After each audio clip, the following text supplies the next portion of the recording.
नमस्कार, मैं हूं Iqbal Parvez. India news desk में आपका स्वागत है। साथियों, इन दिनों पूरे देश में ईवीएम के खिलाफ बवाल मचा हुआ है। ईवीएम के खिलाफ मोर्चा खुला हुआ है। जी हां, भारतीय जनता पार्टी की जितनी भी विपक्षी पार्टियां हैं उन्होंने ईवीएम के खिलाफ मोर्चा खोल दिया है और हंगामा कर रहे हैं। लेकिन उन सब में सबसे बड़ी खबर यह है कि अब भारतीय जनता पार्टी के नेता सुब्रमण्यम स्वामी भी ईवीएम के खिलाफ खड़े हो गए हैं। उन्होंने भी मोर्चा खोल दिया है। भारतीय जनता पार्टी के राज्यसभा सांसद कहें या एक कद्दावर नेता कहें या कट्टर हिंदूवादी नेता कहें, उन्होंने भी ईवीएम के खिलाफ आवाज़ बुलंद कर दी है, जिसकी वजह से भारतीय जनता पार्टी के फाख्ते उड़ गए हैं। जी हाँ, भारतीय जनता पार्टी की नींद उड़ गई है, क्योंकि अब उन्हीं के साथी ने ईवीएम मशीन पर हंगामा आवाज़ उठा दी है। और सबसे बड़ी बात यह भी है कि सुब्रमण्यम स्वामी के आवाज़ उठाने के बाद, जी हाँ, सुब्रमण्यम, पहले आपको बता दें, हम आगे आपको वीडियो भी दिखाएंगे, लेकिन उससे पहले आपको बता दें कि सुब्रमण्यम स्वामी ने ईवीएम मशीन को टोटल फ्रॉड बताया है, जिस पर कांग्रेस पार्टी ने उसका फ़ायदा उठाया है।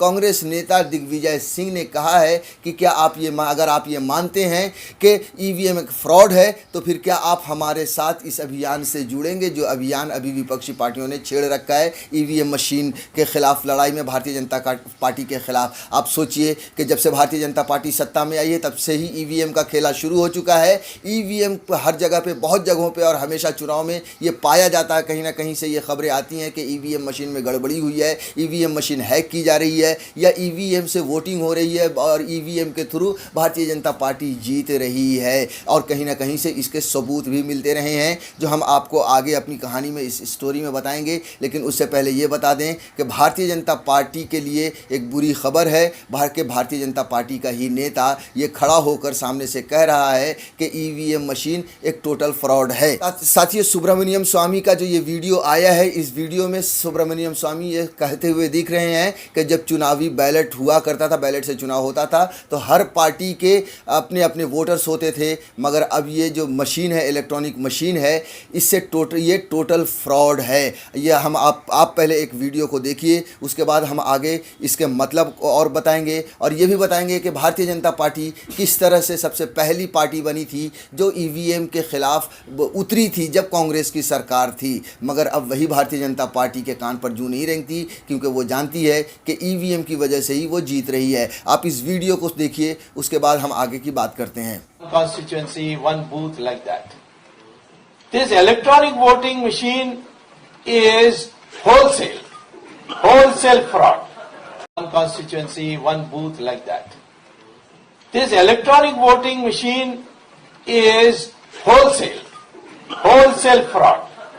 साथियों, तो देखा आपने सुब्रमण्यम स्वामी ने कितना बेसाख्ता होकर किस तरह से उन्होंने कहा है, और ये कहीं ना कहीं सच भी है। क्योंकि अगर आप भारतीय जनता पार्टी की तरफ अगर आप देखें, तो जिस तरह से 2014 के बाद मोदी सरकार ने काम किया है देश के लिए कोई काम नहीं किया है। उन्होंने सिर्फ अंबानी और अडानी के लिए काम किया है। देश का पूरी तरह से बेड़ा गर्क हो चुका है।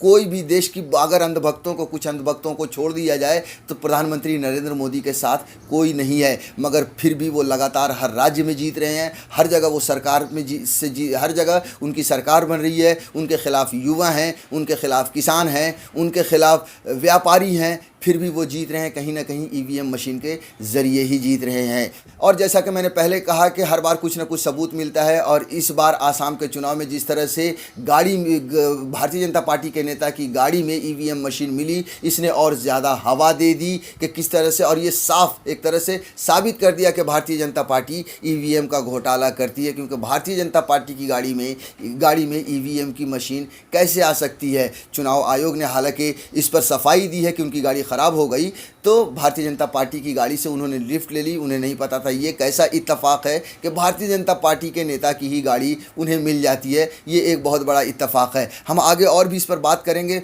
बहुत सारे मुद्दों पर, और ये बताएंगे कि किस तरह से भारतीय जनता पार्टी पहली पार्टी थी जिसने ईवीएम के खिलाफ मोर्चा खोला था। लेकिन हम सबसे पहले इस खबर को पूरी तरह से डिटेल में बता दें, जो जनसत्ता में छापी है कि भाजपा सांसद ने ईवीएम को बताया होलसेल फ्रॉड। दिग्विजय सिंह बोले, क्या आप हमारे साथ साथ आएंगे। कांग्रेस नेता और राज्यसभा सांसद दिग्विजय सिंह ने बीजेपी सांसद सुब्रमण्यम स्वामी से पूछा कि अगर आपको लगता है कि ईवीएम एक होलसेल फ्रॉड है तो क्या बैलेट बॉक्स की वापसी के लिए आप हमारे अभियान में हमारा साथ देंगे। नेता ने आज ट्वीट किया, सुब्रमण्यम स्वामी जी, क्या आपको कभी भी लगता है कि ईवीएम एक होलसेल फ्रॉड है? अगर हाँ तो क्या आप बैलेट बॉक्स की वापसी के लिए हमारे अभियान में हमारा साथ देंगे। दरअसल सुब्रमण्यम स्वामी एक वीडियो में कहते दिख रहे हैं कि जब देश में बैलेट सिस्टम हुआ करता था, हमारे पास सभी दलों के मतदाता हुआ करते थे। इलेक्ट्रॉनिक वोटिंग मशीन एक होलसेल फ्रॉड है। बता दें कि असम बीजेपी विधायक कृष्णेंदु पॉल की पत्नी के नाम से दर्ज कार में ईवीएम पाए जाने के बाद चुनाव आयोग ने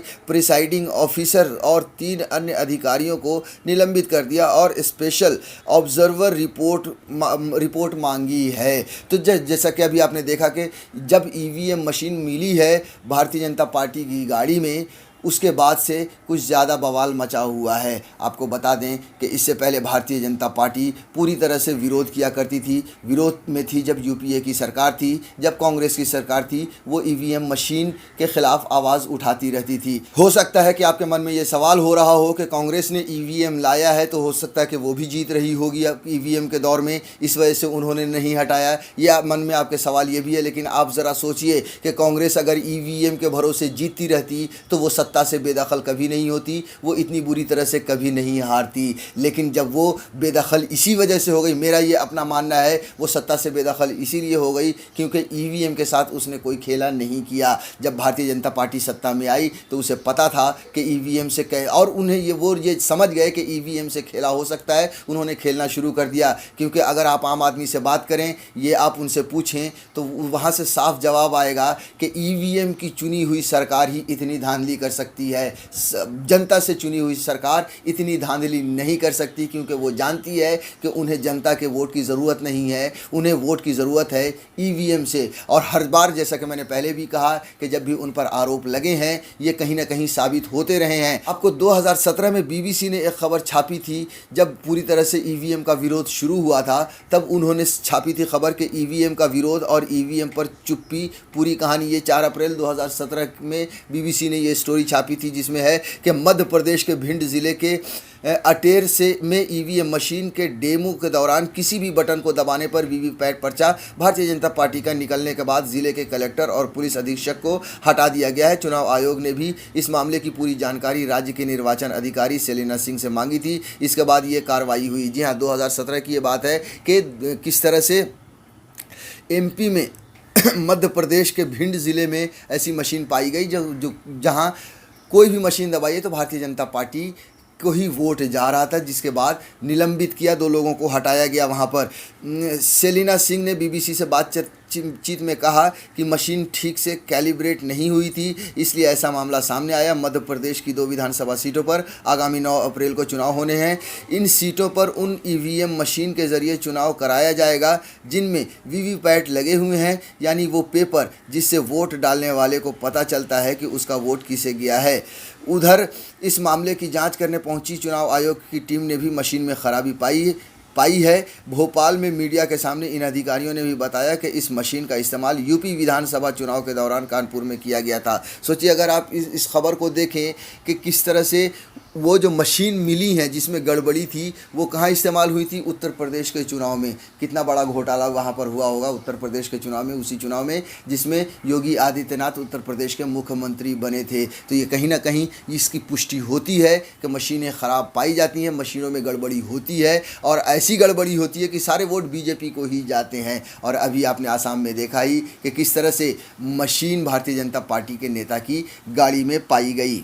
तो साथियों, भारतीय जनता पार्टी के और ईवीएम का विरोध उसी समय से शुरू हो गया है, पूरी तरह से पूरे देश में चरम पर है।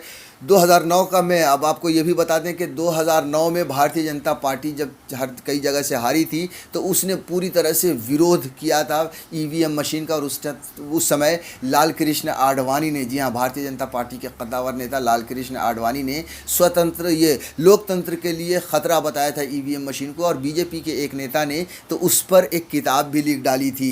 जी हाँ, इसमें लिखा है, बीबीसी ने छापा है कि भाजपा ने 2009 में विरोध किया। भारतीय जनता पार्टी इन दिनों ईवीएम के इस्तेमाल का समर्थन कर रही है, लेकिन वह इसका विरोध करने वाली सबसे पहली राजनीतिक पार्टी थी। जी हाँ, अभी जो भारतीय जनता पार्टी कुछ नहीं बोल रही है, खामोश है ईवीएम पर, क्योंकि उसे ईवीएम के ज़रिए जीतना है। लेकिन उस समय सबसे पहली पार्टी वही थी जिसने ईवीएम का विरोध किया था।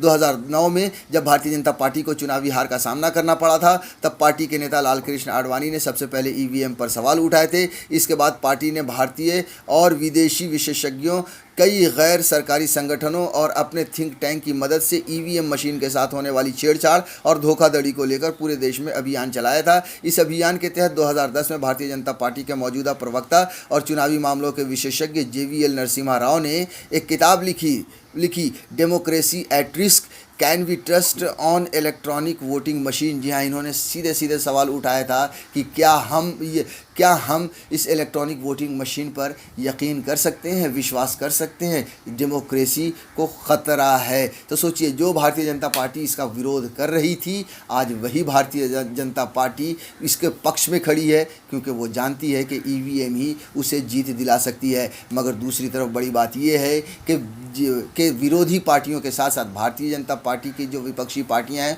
उन पार्टियों के साथ साथ अब भारतीय जनता पार्टी के नेता ने, सुब्रमण्यम स्वामी ने भी ये कह दिया है कि ईवीएम मशीन एक फ्रॉड है, जिसने पूरी तरह से भारतीय जनता पार्टी को बौखला दिया है।